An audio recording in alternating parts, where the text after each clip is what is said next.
Bismillahirrahmanirrahim. Assalamu alaikum students. I am Zahid Mahmood, lecturer in chemistry at College Iqbal. Today we are going to start first year chemistry from chapter number first and topic is atom. आज के इस lecture में हम atom के हवाले से बात करेंगे और एटम के हवाले से क्या बात करेंगे, एटम का हिस्टोरिकल बैकग्राउंड डिस्कस करेंगे और उसमें आपके पास दो बातें आ जाएंगी। एक एटम की ओल्ड डेफिनेशन, एटम के बारे में जो ओल्ड कंसेप्ट था, पुराने लोगों का कंसेप्ट था, और दूसरा एटम का मॉडर्न कंसेप्ट, एटम की नई डेफिनेशन। तो चलते हैं एटम के ओल्ड कंसेप्ट से स्टार्ट करते हैं, एटम की हिस्ट्री को लेके आगे चलते हैं कि ये जो हर तरफ केमिस्ट्री की बुक में, केमिस्ट्री के हर चैप्टर में, जिस चैप्टर में भी आप जाएं तो आपको एक ही गूंज सुनाई देती है, वो क्या है? एटम। हर चैप्टर में, हर बुक में आपको एटम एटम सुनाई देता है। तो ये एटम की कहानी शुरू कहाँ से हुई, इसकी इब्तिदा कहाँ से हुई, और ये जो आपके गले में मुसीबत डली है, ये आपके गले में ये घंटी बांधी किसने?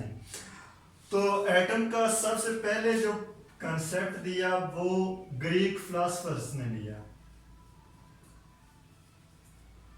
और ग्रीक फिलोसफर्स, इनकी एरा क्या है, इन्होंने कब दिया? 460 to 370 बीसी की बात हो रही है। मतलब बीसी का मतलब बिफोर क्राइस्ट, बिफोर क्राइस्ट। अब क्राइस्ट का मतलब आपको पता है हजरत ईसा अलैहिस्सलाम। तो हजरत ईसा अलैहिस्सलाम की पैदाइश से भी 460 साल पहले ग्रीक फिलोसफर्स ने एटम का कंसेप्ट दिया, और वो किस लिहाज से दिया? उन्होंने कहा ये जो मैटर है हमारे इर्द गिर्द, anything which has space and occupies mass, anything which has mass and occupies space, matter. उन्होंने कहा इसका कोई ना कोई बेसिक यूनिट है, जितना का जितना मैटर है उसका कोई ना कोई बेसिक यूनिट है। और ग्रीक फिलोसफर्स ने कहा कि ये जो मैटर है इसको अगर डिवाइड एंड सब डिवाइड करते जाएं, इसको डिवाइड करते जाएं, मैटर हो छोटा सा, मेरे पास मैटर का पीस हो, उसको तोड़ते जाएं बारीक, उसको डिवाइड एंड सब डिवाइड करते जाएं, तो कहते, इन्होंने कहा कि आखिर में मैटर का एक फाइनल इतना स्मॉलेस्ट पार्टिकल आ जाएगा जिसको फर्दर डिवाइड करना पॉसिबल नहीं होगा। तो ग्रीक फिलोसफर्स ने कहा कि मैटर का वो पार्टिकल जिसको फर्दर डिवाइड न किया जा सके, जिसको फर्दर मजीद उससे छोटा कोई टुकड़ा करना पॉसिबल ही ना हो, which cannot be further divided, which cannot be further divided। Matter का वो स्मॉलेस्ट पार्टिकल, वो आखिरी हद, मैटर का वो बारीक से बारीक जरा जिससे मजीद कोई छोटा जरा पॉसिबल हो ही नहीं सकता, जिसको मजीद डिवाइड नहीं किया जा सकता। तो उन्होंने कहा मैटर्स, जितना का जितना मैटर है वो इन किस्म के स्मॉलेस्ट पार्टिकल से, इंडिविजिबल किस्म के पार्टिकल से बना हुआ है। और ये जो इंडिविजिबल पार्टिकल्स हैं ये मैटर की क्या हैं? बेसिक यूनिट हैं। मतलब क्या है? जितना का जितना मैटर है वो इन इंडिविजिबल पार्टिकल के जुड़ने से बनता है, चाहे वो मैटर सॉलिड स्टेट में है, लिक्विड स्टेट में है या गैसियस स्टेट में है, उसकी फाइनल आखिरी जो लिमिट है वो क्या है? Indivisible particle. और इस इंडिविजिबल पार्टिकल को बाद में ग्रीक ही साइंटिस्ट, उसका नाम आप याद रखिएगा एमसीक्यूज के लिए, डेमोक्राइटस साइंटिस्ट है, इसने जिसको ग्रीक फिलोसफर मैटर की बेसिक यूनिट कह रहे थे, उस पार्टिकल को, उस इंडिविजिबल पार्टिकल, ये जो इंडिविजिबल पार्टिकल है जिसकी बात कर रहे थे ग्रीक फिलोसफर, और इस इंडिविजिबल पार्टिकल को ग्रीक फिलोसफर मैटर की बेसिक यूनिट कह रहे थे। डेमोक्राइटस ने इस इंडिविजिबल पार्टिकल को, इस बेसिक यूनिट ऑफ मैटर को नाम दे दिया एटोमोस। क्या नाम दिया? एटोमोस। और एटोमोस बजाय इटसेल्फ ये ग्रीक वर्ड है। क्या है? ग्रीक वर्ड है, और इसका लफ्जी मतलब ही है इनडिविजिबल।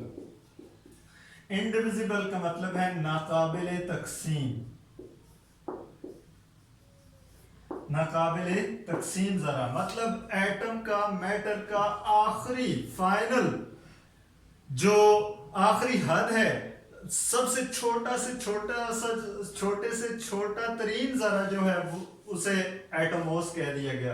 और ये कंसिडर किया गया कि ये जो एटमोस है ये स्मॉलेस्ट पार्टिकल है, इससे छोटा कोई पार्टिकल मैटर के अंदर हो ही नहीं सकता। एटम मैटर की ये आखिरी हद है।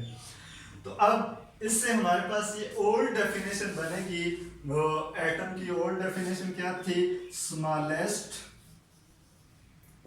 Particle of matter which cannot be divided, which cannot be further divided। ऐसा मैटर का स्मॉलेस्ट पार्टिकल, छोटे से छोटा तरीन जरा जिसको मजीद डिवाइड नहीं किया जा सकता, उसे ओल्ड कंसेप्ट के लिहाज से उसे कह रहे थे एटमोस या एटम। अब ये एक तरह से एटम की पुरानी डेफिनेशन थी, और ये जो ग्रीक फिलोसोफर्स ने, डेमोक्राइटस ने एटम की ये डेफिनेशन बनाई, एटम का ये एक आइडिया दिया, कंसेप्ट दिया। ये इनका जो आइडियाज थे ग्रीक फिलोसोफर के, ये थ्योरेटिकल थे, थ्योरेटिकल आइडिया था इनका, मतलब इन्होंने कोई किसी किस्म का एक्सपेरिमेंट नहीं किया था।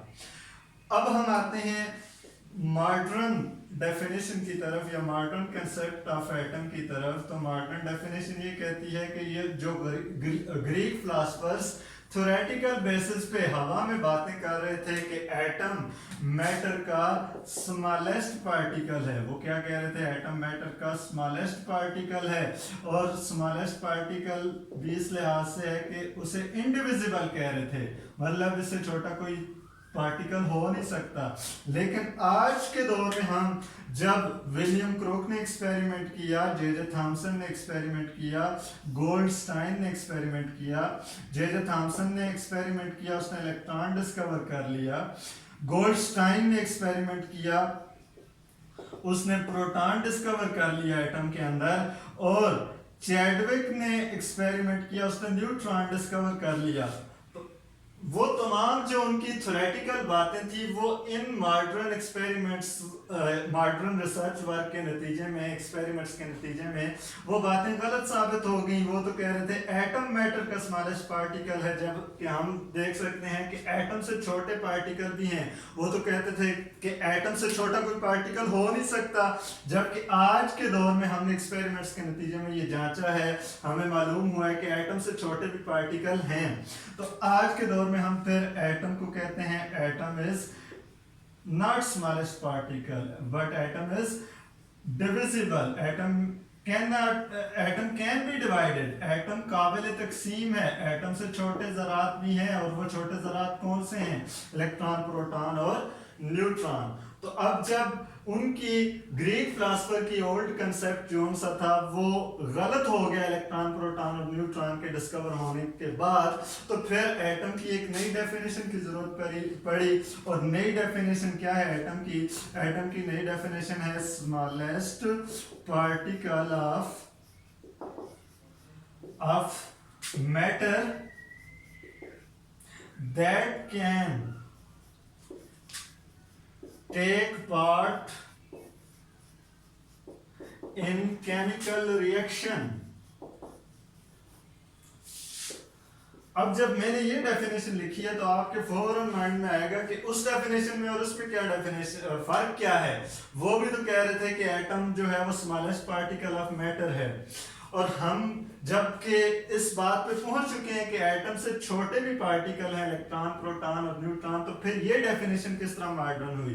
ये डेफिनेशन इसलिए इस तरह मॉडर्न हो सकती है कि एटम, अगरचे एटम से छोटे पार्टिकल हैं, इलेक्ट्रॉन भी है, प्रोटॉन भी है और न्यूट्रॉन भी है, ये एटम से छोटे पार्टिकल हैं, लेकिन इनके अंदर ये हिम्मत नहीं है, ये इस काबिल नहीं है कि ये किसी केमिकल रिएक्शन में हिस्सा ले सकें। केमिकल रिएक्शन में हिस्सा लेना इनके बस की बात नहीं है। हाँ, एटम का वो छोटा से छोटा पार्टिकल जो सॉरी, मैटर का वो छोटा से छोटा पार्टिकल जिसके अंदर ये हिम्मत है, जिसके अंदर ये ताकत है, जो उस काबिल है कि वो क्या कर सके, केमिकल रिएक्शन में पार्टिसिपेट कर सके। वो ना इलेक्ट्रॉन है, ना प्रोटॉन है, ना न्यूट्रॉन है, बल्कि वो कौन है, एटम है। एटम मैटर का वो स्मॉलेस्ट पार्टिकल है जो केमिकल रिएक्शन में पार्टिसिपेट कर सकता है। इस लिहाज से ये डेफिनेशन आपकी वैलिड है।